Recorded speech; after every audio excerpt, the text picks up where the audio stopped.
Have you ever been afraid to play a game?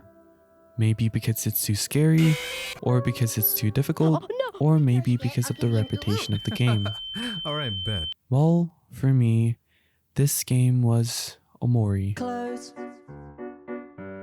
However, the reason for this fear is a little different. My fear wasn't because of the fact that it's a psychological horror or because it touches on dark topics, but it has something to do with two very personal events that happened to me. But firstly, let's talk about my relationship with OMORI. I've always loved OMORI. Ever since my sister introduced me to it, I had been following through with the entire development process of the game, and alongside this, I made a friend who was just as excited about the game as me.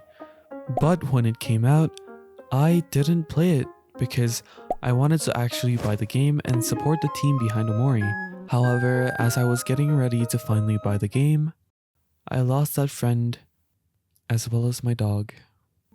So I got scared. My mind wasn't in the right place to actually play the game because I wanted to do my friend justice by playing it with a clear mind and actually enjoying the game. I was also afraid it would affect me and lead me into a bigger spiral, so I decided to wait it out. And after my first year of high school, I thought I'd finally give it a try. And it was honestly amazing. The combat system was really nice, the art style was beautiful, and the story was also great. I especially loved Pluto. He has to be one of my favorite characters. Like, look at this jacked up chiseled rock. And the darker parts of the game were actually quite small. I thought it would punch you in the face with all the dark topics, but no. It was pretty mild, which I really liked. However, I had to stop mid-playthrough, but this time it wasn't because of something terrible or tragic. It was simply because I had to study for an important exam and I had to take my studies seriously. But now that I'm quite free, I thought I'd finally finish the game. Also, heads up to anyone who hasn't played OMORI, as this video is full of spoilers. And also, to the pro gamers and the people who ignored the spoiler warning, I will be continuing from where I last left off in the game and not start from the beginning, as I mainly want to talk about my experience with the game, because playing it from the beginning, getting the footage, and trying to summarize it will take too long. So hopefully that isn't a problem.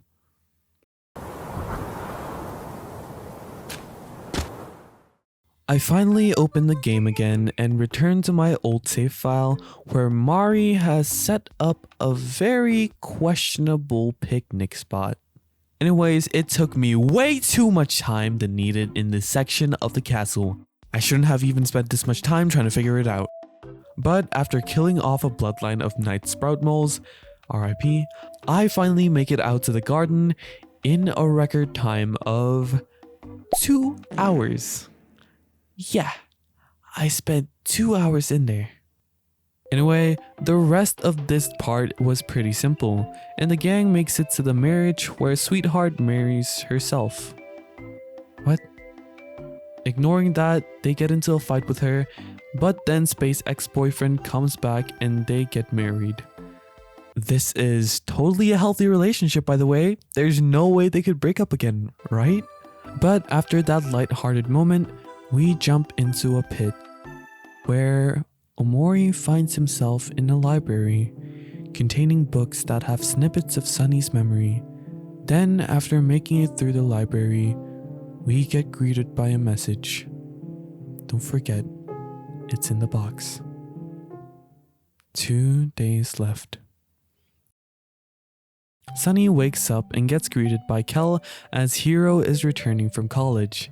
So he helps Kel with some chores to prepare for Hiro's return party, but then they heard some commotion, and on heading to their old hangout spot, they found Basil being scared by Aubrey and her gang. Then they get into the most unfair fight in the game, which I only realized later that you can only win with a pepper spray. So yeah, I just wasted a bunch of time on these dweebs. But after that fight, they tried to talk alone with Aubrey and Basil, but out of irritation, Aubrey accidentally pushes Basil into the lake. So Sunny, even though being afraid of drowning, dives in to save Basil. However, in doing so, Sunny passes out and taps into this dream where he once again tries to fight off his fear like how he did with all his other ones. And after conquering his fear, Hero comes in to save the day. However, Basil was still unconscious, so they quickly rush him home so that Polly can take care of the rest. After all of that, they finally return back to Hero's and Kel's house to have a quick dinner, and after some discussion, Kel and Hero decide to have a sleepover at Sunny's house as Sunny will be moving out very soon. They look through some old stuff and decide to venture into the treehouse the next day as it was already too dark to go out at this time. So they have a cozy little slumber party and Sunny drifts back into his twisted world. After a short cutscene, Omori finds himself all alone. No Aubrey, no Kel, no Hero, no nothing. But as he tracks around, he finds Mari, who encourages him to overcome his fear, and so he swims across this lake, veiled by a thick mist or fog. Is this mist or fog? I don't know. But this part of the game is something that I really love. Mari encouraging and helping Sunny through his adventure, even though she's not always with him. The fact that Sunny still subconsciously relies on his sister for her comforting and approval. It's so simple, yet it puts a smile on my face. After exploring through this huge pathway, they reach a familiar window where Mari departs, but not until she gives Omori, or more so Sunny, a few words of encouragement and about how he forgot something important, and also in a way hints at the forgotten secret. And so she departs as she says goodbye to her beloved baby brother.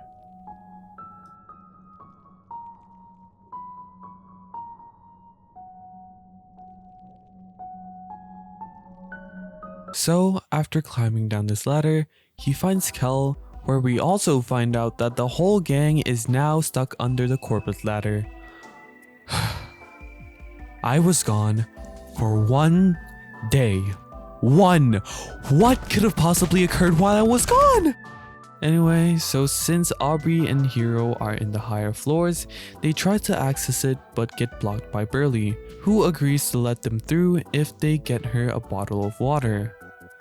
Okay, so I'm sorry if I crash out here, but I took more than an hour searching for this water bottle. I searched all the floors, all the rooms, and even this dang construction site. But why on God's green earth was the bottle of water in the hands of this random NPC? Whose idea even was this? If I miss any hints pointing to this water bottle man, then I'm sorry. But if not, why? Just why? Do you know how stressed I was? But they give the water bottle to Burley and make it up to the secretary's office thingy, where they got Aubrey back. And then they reach the top floor to destroy their contracts because these guys signed one for some reason. And even worse, the contract stated that they wouldn't get paid. I knew this game was supposed to be sad, but I did not expect it to be sad in this way. Anyway, so they get into a fight against Mr. Jossum, who is actually really cool. I love this guy. And then after beating him, they fight the boy, Pluto. Look at how chiseled and cool this guy looks. I honestly forgive him for betraying us. But anyway, before Pluto rips the entire universe into two, Mr. Jossum interrupts. Then he tells them some nice words and lets them go. And you think that we're finally in the clear now. But nope, we find Sweetheart again. And if you've played this game before, you know you're in trouble when you see her. In a way, it seemed that she divorced Space Husband, or should I say Space Ex-Husband, totally didn't expect that. So she runs away to create an artificial suitor for herself by trying to clone herself. But anyway, my dumb brain didn't know that the secret path led to the other side of this tunnel. So yeah, I just wasted 2,559 clams.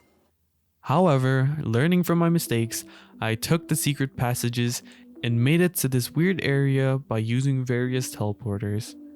But here, they, or rather Omori, finds a branch of coral that seems to speak to us about the same forgotten secrets that Mari spoke of earlier. The branch also hints at the near end of her journey. So, after questioning some things about the world, such as that of the big yellow cat and white space, we also get some information on Basil, which the branch informs us that he does not exist in the current world that Omori is in, and that he must be saved. After that, the branch offers to give him guidance by letting him eat its fruit, which disturbingly forms the image of Sunny's head. And just like that, the branch dies off as Omori gets his stats boosted. Now, after that, they explore further and find a whale named Humphrey, who seems to be a sort of sentient housing space, as Sweetheart had recently gone into him to visit the witches, or scientists, who dwelled in this beast's stomach. So they get swallowed, where they do a bunch of puzzles and other stuff. And each time they finish a section, they find Sweetheart making the witches create clones of herself, which she somehow deemed were not perfect enough for her. Anyway, after she refused to pay the witches, she puts the bill on them and dashes away. Luckily, Humphrey caught her, but unsurprisingly, she's broke. So since they don't have enough money, they got into a fight with the witches. However, after beating the witches, Humphrey got a bit hungry. Bit is kind of an understatement here because he ate everyone, including them. Honestly, Humphrey's fight has to be one of my favorites. The concept is pretty cool. The way Humphrey is implied to have an infinite amount of stomachs, and how you have to play your cards just right to deal enough damage without getting killed is great. But after getting spit out, Omori collects the last 2 keys, and after collecting them, we finally see the answer of the Hangman puzzle. Welcome to Black Space. After going through a path on which voices speak to us on the secrets of this world and hinting the end, Omori finds himself face to face with a window resembling that of the one in the piano room. But then they get transported back to the very first room where everything started. And as they explored the forest again, they found no one except for Mari and the shopkeeper guy for some reason. Anyway, so they decide to go back to Basil's house, where they found out that Basil's beautiful garden had withered away. And as they walk down the garden, Basil tells us how each flower represents one of his friends. And as they finally make it to his house, they get greeted by a huge pit in which Omori jumps in. After finally landing, he tracks forward to find Mari lying in her casket on top of the same flowers that we have seen many times before. And after a little jump scare, he opens the door in which he, or we, have to collect various keys hidden behind numerous doors in order to open the final door. And after witnessing all the terrible disposed dimensions and creatures living behind each door, we found all the keys and finally opened this door. With a few more paths, Omori reaches a church similar to the one in the real world, where he finds Basil entangled in a mess of black goo. And as he sinks in, he follows him in, but instead of Omori saving him, he lets him get brutally detached from limb to limb.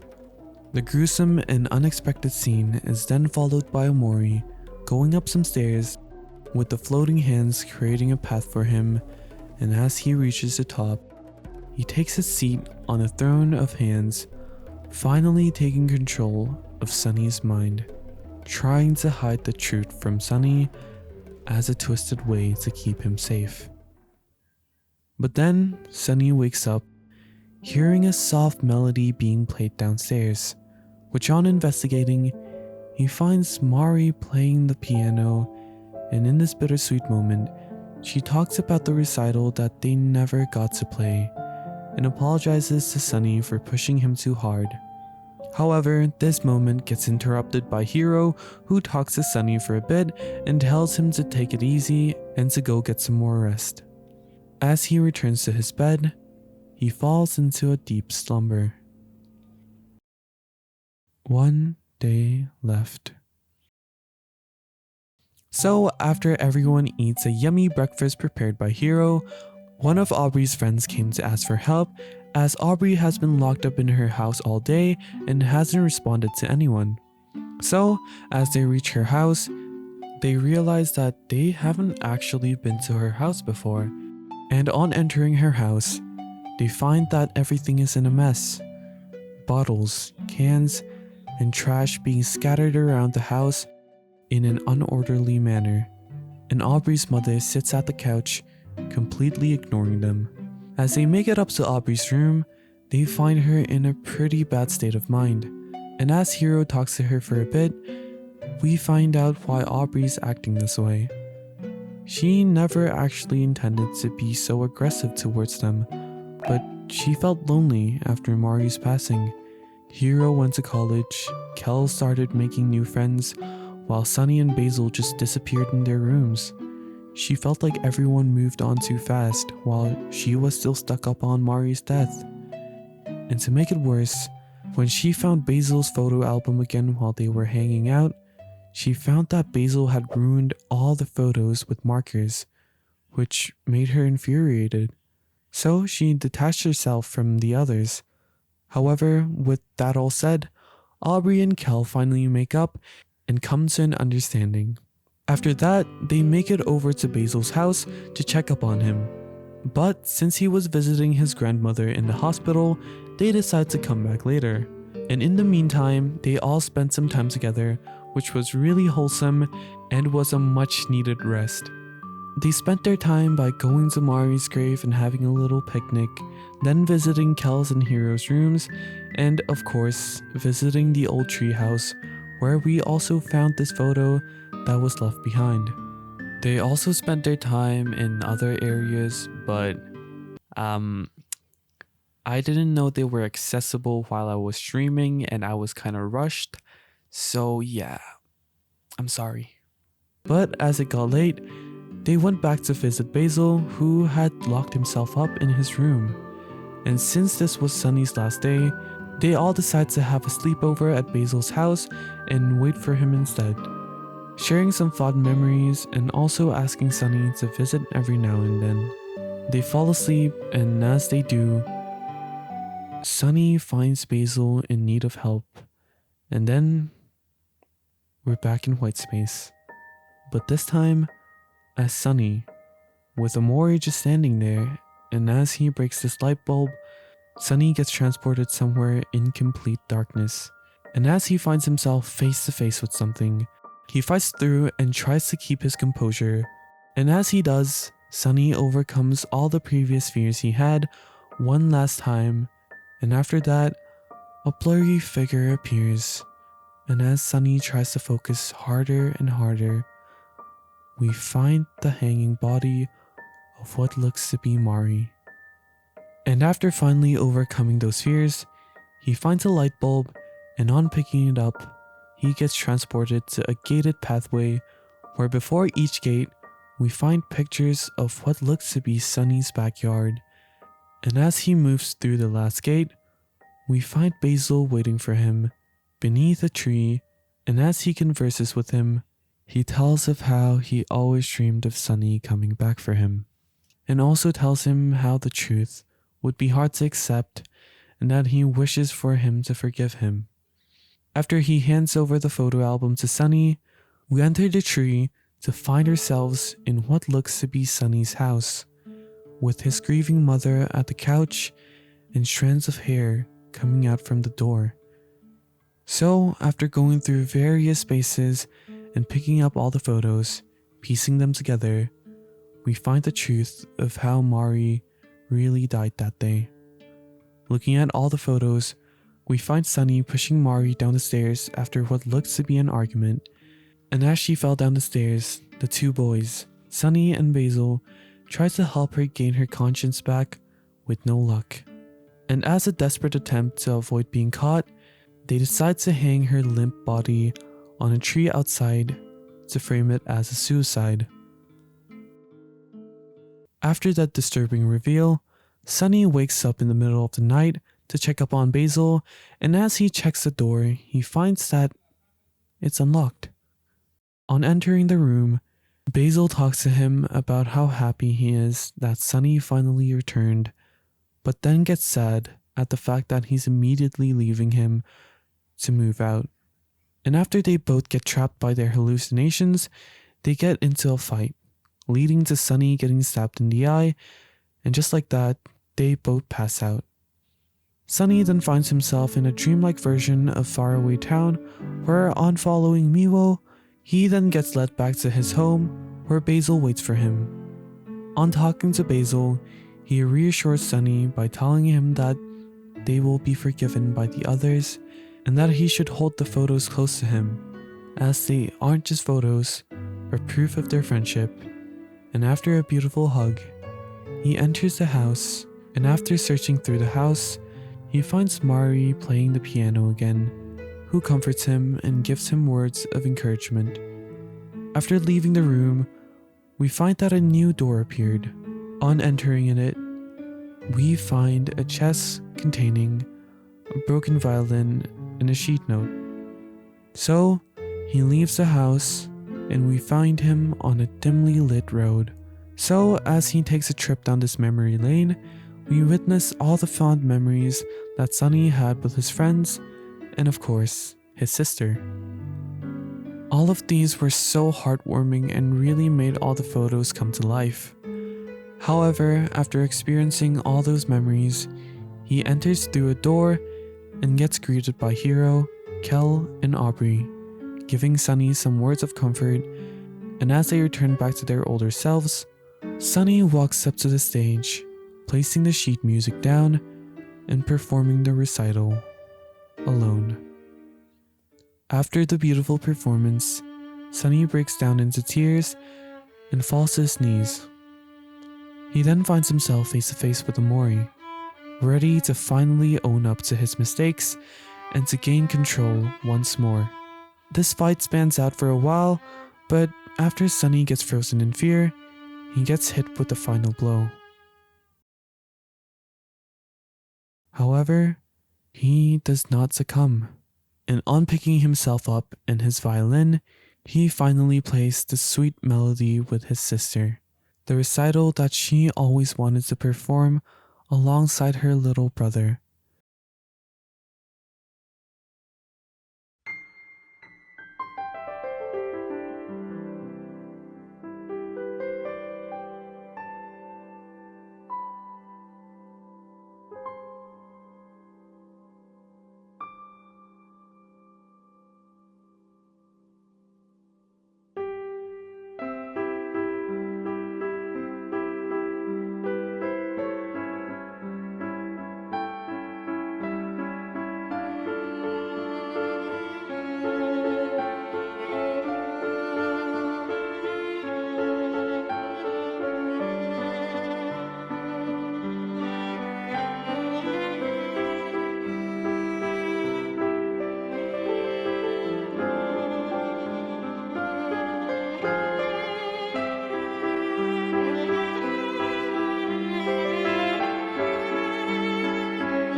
As Sunny falls to his knees, Omori gives him one last hug and fades away, finally allowing Sunny to take a hold of his own mind and lets him rest. With that, Sunny wakes up in tears on his hospital bed, and honestly, seeing Sunny finally letting out everything and crying was such a relieving thing to see. As Sunny gets out of his bed, he finds an abundance of flowers from the various people he befriended, and on looking in the mirror, he finds himself finally free of the grasp. Leaving his room, he wanders around the hallway and enters Basil's room to finally get out the truth.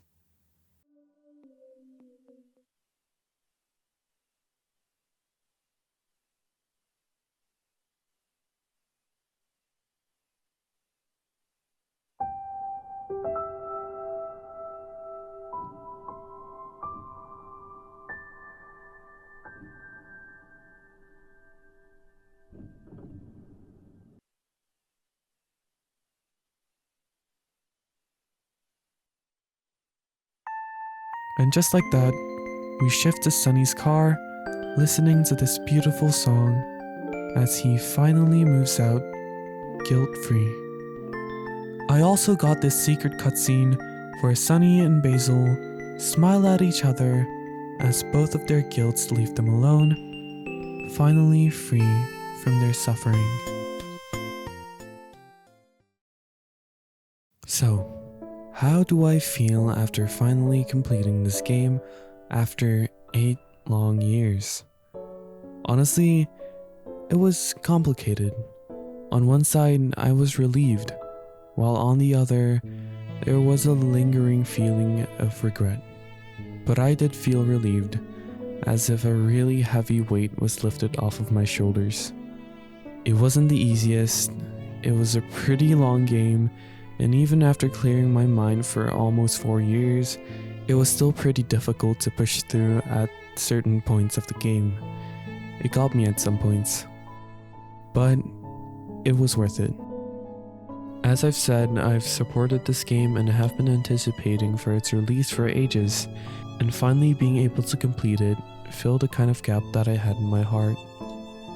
And with the fact that this game was something I was able to talk about every day and enjoy with someone who was just as interested about it as me, finally completing it after their passing felt surreal. It was nice knowing that we finally completed it, both of us.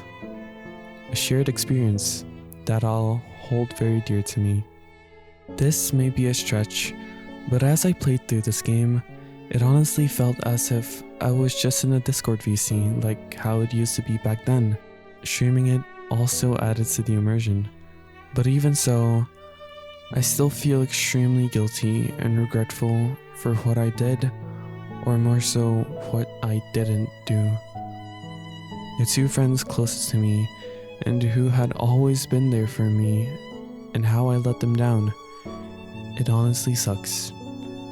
I honestly suck.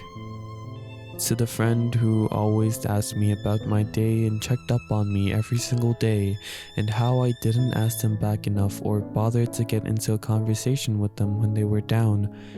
It was always about me and never about you. I really regret that, and I'm so sorry for it. And I know a lot of people downplay the death of pets, and you might even think I'm overreacting, but this little goofball was the only friend that I had back when I was constantly scolded, laughed at, hit, and bullied. The only one that saw the hidden bruises, and the only one there to wipe, or should I say lick away my tears. I still remember the day my dog had to be put down because of his illness. I sobbed and hugged him as tightly as I could that day. He licked away my tears, and he was probably so confused. His illness could have gone away, or at least gotten better, if I just did a little more. I really should have done better. And to my friend, I really should have watched you play the game on Discord that night, instead of fearing for spoilers. That was really dumb of me. I really wished I could have done something more and be better. But if everything were perfect, then perfect wouldn't exist. So, as much as I hate myself, I really enjoyed being there to experience both of your warm presence.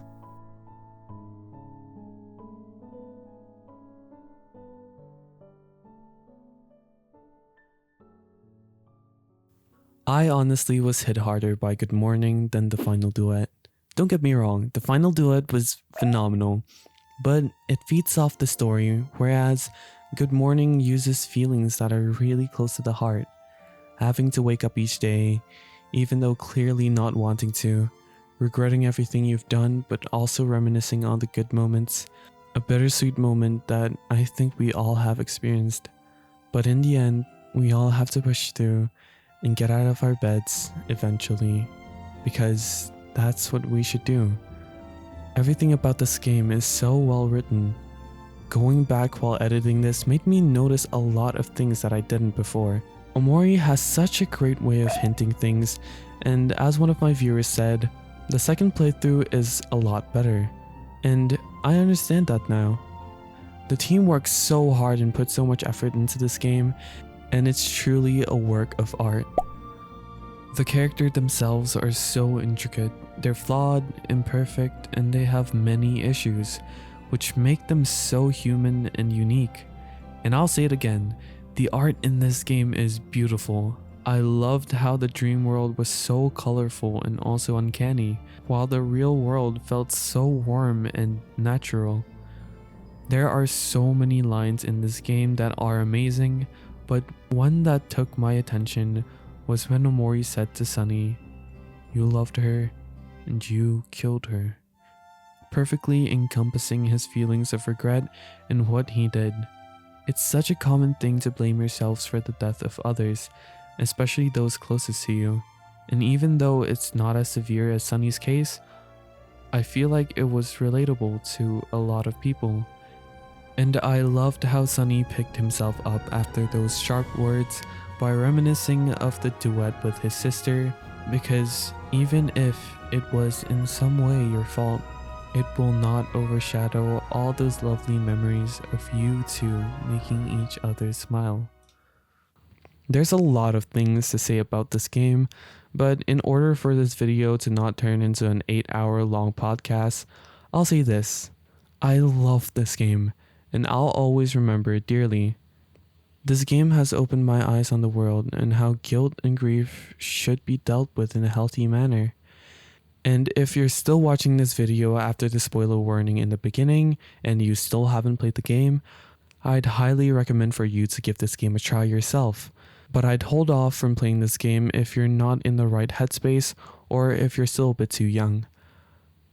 Honestly, I don't know if my words will reach out to you, but one thing I can't say that I want you to hear is that life is already hard enough. So many expectations, so much work, and so much stress. So please, do yourself a favor and don't make life harder than it already is. Please, apologize to yourself if that window to apologize to them is gone, and forgive yourself. Keep them in your mind and keep moving on and keep on improving yourself. That's the best thing you can do. And this does not only apply to those who lost someone. Even if it's something small, always forgive and be better.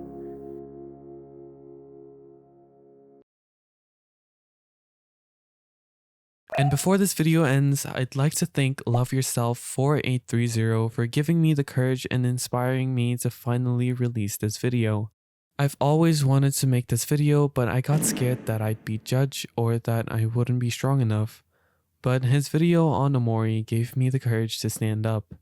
So thank you so much again, and please do check him out and his video on OMORI. Anyways, bye.